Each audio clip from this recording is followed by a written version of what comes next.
for 1 month. Yeah. And then the team nandun na din syempre. So, hindi ko alam po ano mga feel ko, but definitely I'm very excited kasi finally natuloy na. Yeah. Eto na, mauna ako kay Alden and then tuloy-tuloy na yun. I'll see you guys in a month. Yeah, but how long are you going to stay there? So? Until 1 month sakto. So, 23 until 23 depends pa. Hopefully matapos lang namin yung mga nakaschedule.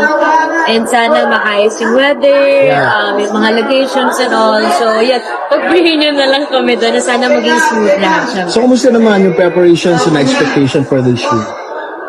Preparations, the usual, we did the look test, meetings, i-discuss yung sa characters, pero nasa proseso pa kami nun, and I think yun